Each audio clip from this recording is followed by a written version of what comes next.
Shalom Bapak Ibu dan saudara-saudara sekalian, berjumpa kembali dengan saya pada saat ini. Pada kesempatan ini saya mau menyaksikan kepada kita semua apa yang Tuhan Yesus telah lakukan dalam hidup saya dalam mengiring Dia. Sebelum saya menyampaikan kesaksian ini, saya mau mengajak kita untuk berdoa sejenak. Tuhan Yesus, terima kasih pada kesempatan ini. Kami mau Tuhan mengenal-Mu lebih dalam lagi, supaya kami boleh mengalami Engkau lebih lagi dalam kehidupan ini.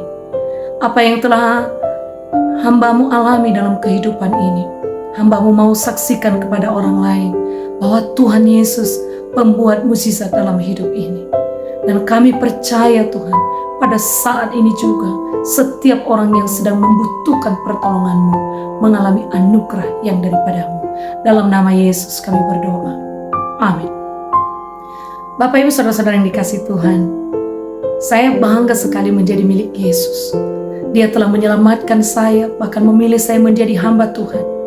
Dan bukan hanya itu, dalam perjalanan kehidupan, banyak hal yang Tuhan Yesus sudah kerjakan dalam hidup saya. Dan itu yang saya bagikan kepada kita semua. Sebelumnya saya membaca satu nats dari Alkitab, dari Matius pasal 17 ayat 21. Jenis ini tidak dapat diusir kecuali dengan berdoa dan berpuasa. Sekali lagi, jenis ini tidak dapat diusir kecuali dengan berdoa dan berpuasa.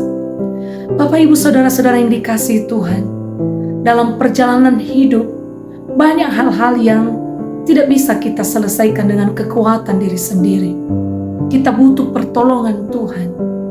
Dan ayat yang sudah saya bacakan tadi mengingatkan kita bahwa dalam menjalani kehidupan, dalam menghadapi berbagai tantangan kehidupan, kita mesti berdoa dan berpuasa. Pada tahun 2010 yang lalu, saya mengalami sakit.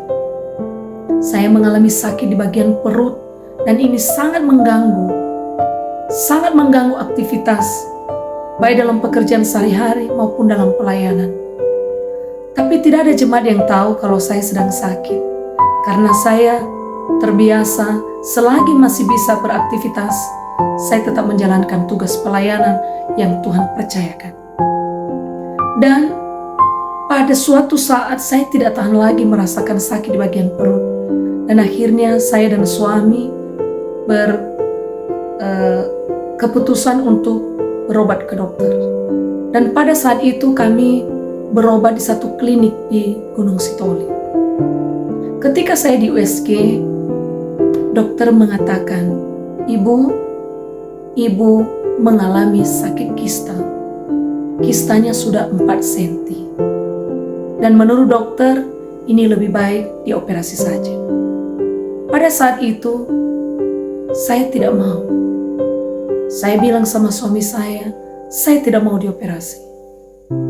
Dan setelah kami pulang ke rumah, ketakutan muncul dalam diri saya. Ada satu penyesalan. Lebih baik tadi saya tidak cek ke dokter. Ketika saya sudah cek, malah timbul ketakutan dalam diri saya.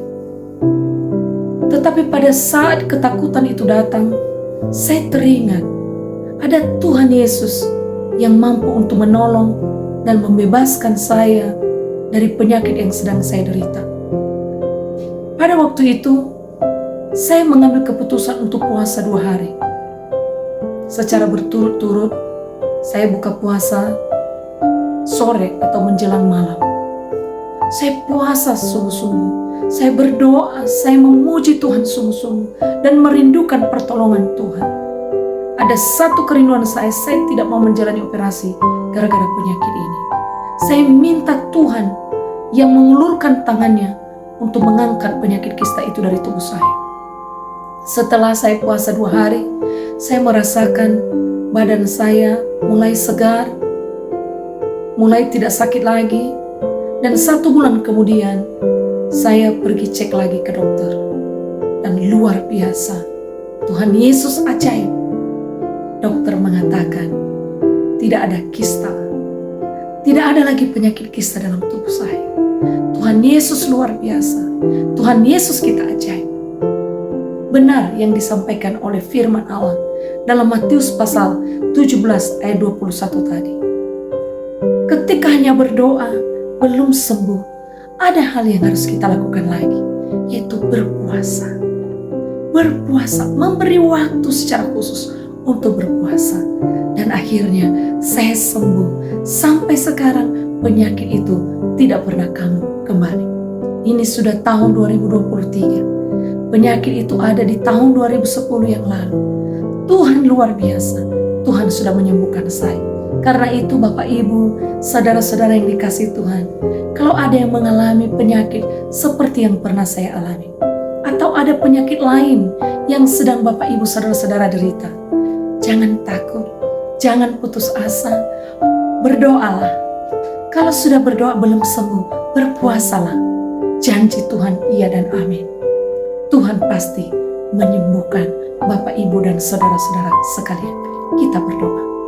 Tuhan Yesus, terima kasih buat anugerah-Mu kepada kami semua. Hamba-Mu telah mengalami bahwa Tuhan itu penyembuh. Engkau telah bebaskan hamba-Mu di tahun 2010 yang lalu dari penyakit kista. Dan saat ini hamba-Mu juga berdoa buat para pendengar kesaksian ini dimanapun mereka berada. Apapun penyakit yang sedang mereka derita, mari Tuhan ulurkan tangan-Mu yang penuh kasih dan penuh kuasa, menjamah dan menyembuhkan mereka dalam nama Yesus Kristus. Semua penyakit yang mengikat kami patahkan di dalam nama Yesus. Tolonglah saudara-saudara kami ini Tuhan, supaya mereka lebih sungguh-sungguh berdoa, memberi waktu berpuasa, sehingga pertolongan Tuhan semakin nyata dalam kehidupan mereka. Terima kasih. Dalam nama Yesus kami berdoa. Amin. Tuhan memberkati. Shalom.